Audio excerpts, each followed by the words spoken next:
unsur akhaka zaliman au mazluman. Tolonglah saudara kamu dalam keadaan zalim atau terzolimi. Ini maksudnya apa nih? Kan kita harus nolongin saudara kita, Ustaz, walaupun dia zalim. Menolong saudara kita yang zalim artinya hindarkan dia dari kezaliman. Kalau dia udah terlanjur melakukan kezaliman, maka tegakkanlah keadilan.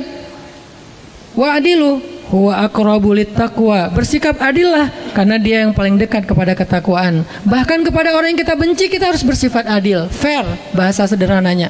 Kayak gimana? Kita nggak suka dengan satu kelompok.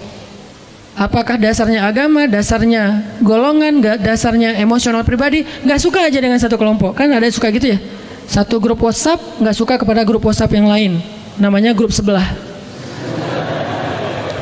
Terus gara-gara kita nggak suka, kita bersikap nggak fair, ini bukan sifat Muslim. Kenapa? Allah berfirman, wala yajrimannakum syana'anu qaumin ala alla ta'dilu i'dilu huwa aqrabu littaqwa. Janganlah kebencian kalian kepada satu grup WhatsApp. Ini terjemahan apa? Ini contohnya. Janganlah kebencian kalian kepada satu kelompok, satu golongan, satu grup membuat kalian bersikap tidak adil kepada mereka. Maka bersikap adillah karena keadilan itu dekat kepada ketakwaan. Jadi nggak boleh gara-gara kita nggak suka terus kita nggak fair dalam urusan muamalah, dalam urusan hak dan kewajiban, dalam urusan kemanusiaan nggak boleh.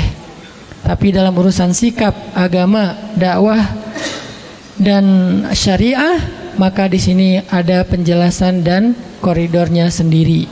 Yang akan kita bahas hari ini adalah sikap kita yang berkaitan dengan pembelaan kita terhadap agama, menegakkan agama Allah Subhanahu wa taala. Dan hal yang perlu kita pahami yang akhir-akhir ini mulai agak dikhawatirkan, ditakut-takuti sehingga kita jadi resah.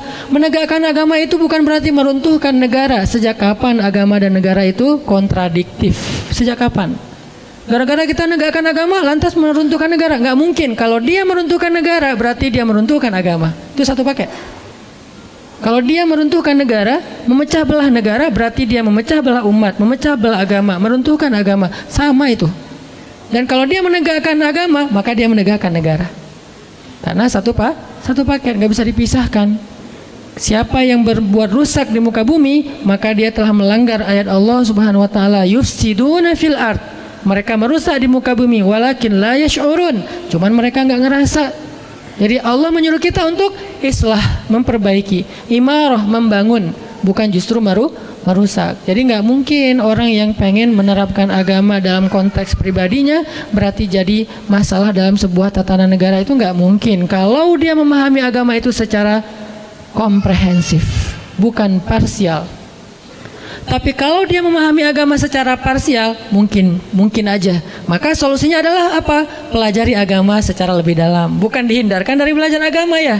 Kalau kita dilarang untuk belajar agama, berarti kita dibiarkan untuk awam tentang kebenaran.